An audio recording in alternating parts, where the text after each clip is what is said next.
আসসালামু আলাইকুম। কুকিং হাউসে সবাইকে স্বাগতম জানাচ্ছি আমার আজকের রেসিপি দেখার জন্য। আজ রান্না করব গরুর মাথার মাংস ভুনা। গরুর এই মাথার মাংস ভুনাটা খেতে অনেক বেশি সুস্বাদু এবং মজার হয়। আজকের এই গরুর মাথার মাংস ভুনা করব আমি আলু দিয়ে। এটা বুটের ডাল, মুগের ডাল, ছোলার ডাল সবকিছু দিয়ে রান্না করা যায়, খেতে খুবই ভালো লাগে। আমি এখানে 2টা গরুর মাথার মাংস নিয়েছি। মাথার মাংসটা আমি একটু ছোট ছোট টুকরো করে নিয়েছি, কারণ মাথার মাংসে ম্যাক্সিমামই হাড় থাকে। তো হাড়গুলো আমি নেইনি। হাড়ের সাথে যে মাংসটা লেগে থাকে সেই মাংসটাকে আমি খুব ভালোভাবে কেটে হাড়টাকে আলাদা করে নিয়েছি। হাড়গুলো অনেক বেশি গুঁড়ো গুঁড়ো হয়ে যায়, যার কারণে আমি হাড়টা বাদ দিয়ে রেখেছি, তবে কিছু কিছু হাড় রেখেছি। এখানে এই যে মাথার যে হাড়গুলো, এই হাড়গুলো আমি বাদ দিয়ে দিয়েছি। এখান থেকে মাংস যা ছিল সবগুলো কেটে কেটে নিয়েছি। হাড়গুলো সহ রান্না করতে পারেন, তো এই হাড়গুলোতে কিছু নেই, যার কারণে হাড়গুলো আমি সব ফেলে দিয়েছি, শুধুমাত্র মাংসটা রেখেছি। মাথার মাংসটা খুব ভালোভাবে ধুয়ে পরিষ্কার করে নিয়েছি।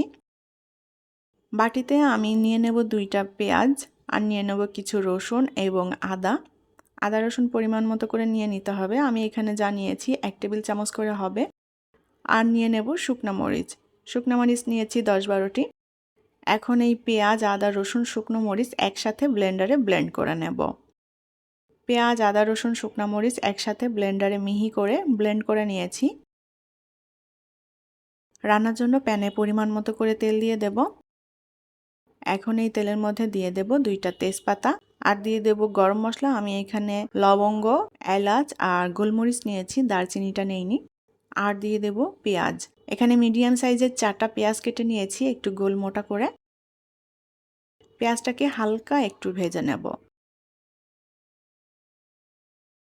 এখন এই পেঁয়াজের মধ্যে আমি গরুর মাথার মাংসটা দিয়ে দেব।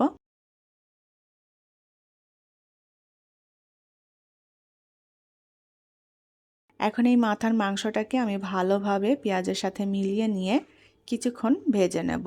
মাংসটা পেঁয়াজের সাথে আগে থেকে একটু ভেজে নিলে এটার ফ্লেভারটা খুবই ভালো আসে। মাথার মাংস অনেকভাবেই রান্না করা যায়, তো আজকে আমি যেভাবে রান্না করছি এই রান্নাটাও খুবই ভালো লাগে খেতে।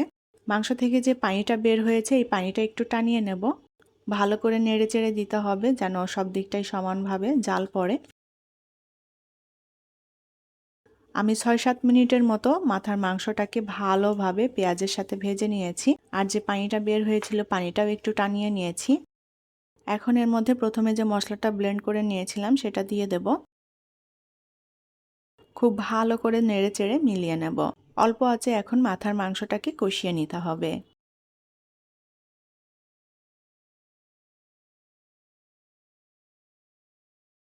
আমি 3-4 মিনিট মতো মাথার মাংসটাকে কষিয়ে নিয়েছি মশলার সাথে। এখন এর মধ্যে আমি গুঁড়া মশলাগুলো দিয়ে দেব। আমি এখানে নিয়েছি পরিমাণ মতো করে লবণ, 1/2 টেবিল চামচ ধনিয়া গুঁড়া, 1/2 টেবিল চামচ জিরার গুঁড়া, আর নিয়েছি 1 চা চামচ পরিমাণ হলুদ গুঁড়া। মশলাটা দিয়ে আবারও ভালো করে নেড়েচেড়ে মিলিয়ে নেব। অল্প আঁচে এখন মাংসটা কষিয়ে নিতে হবে। মাংসটা যত ভালোভাবে কষানো হবে এটার টেস্টটাও ততই বাড়বে। মাংসটা আমি আরও 3-4 মিনিট ভালোভাবে কষিয়ে নিয়েছি। এখন সেদ্ধ হওয়ার জন্য পরিমাণ মতো করে পানি দিয়ে দেব। ঢাকনা দিয়ে ঢেকে রান্না করে নেব যাতে তাড়াতাড়ি সেদ্ধ হয়ে যায়। 10 মিনিট মতো ঢাকনা দিয়ে ঢেকে রান্না করে নিয়েছি। মাথার মাংসটা একবার উল্টাপাল্টা করে নেড়ে দেব। আবারও ঢাকনা দিয়ে ঢেকে রান্না করে নেব। আরও 10 মিনিট আমি রান্না করে নিয়েছি ঢাকনা দিয়ে ঢেকে। এখন খুব ভালোভাবে মাংসটা কষিয়ে নিতে হবে।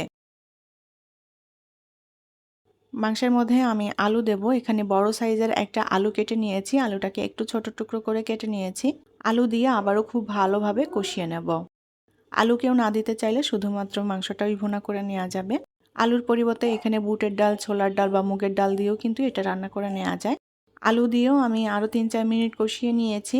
এখন পরিমাণ মতো করে পানি দিয়ে দেব।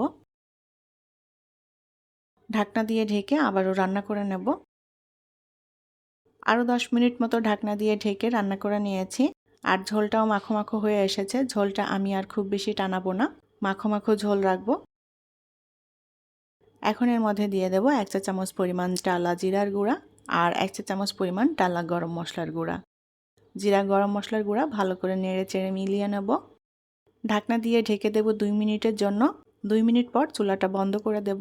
চুলাটা বন্ধ করে দিয়েছি আর আলু দিয়ে গরুর মাথার মাংস ভুনা রান্না করা হয়ে গিয়েছে। ঝোলটা আমি এরকম মাখো মাখো রেখেছি। এখন এটা নামিয়ে পরিবেশন করব। এই মাথার মাংসটা রুটি, পরোটা, সাদা ভাত, পোলাও, খিচুড়ি সব কিছুর সাথেই পরিবেশন করা যাবে। এটা খেতে খুবই সুস্বাদু এবং মজার হয়। রেসিপিটি যদি ভালো লেগে থাকে তাহলে প্লিজ লাইক, কমেন্ট এবং শেয়ার করবেন। পরবর্তী রেসিপি দেখার আমন্ত্রণ জানিয়ে বিদায় নিচ্ছি। আল্লাহ হাফেজ।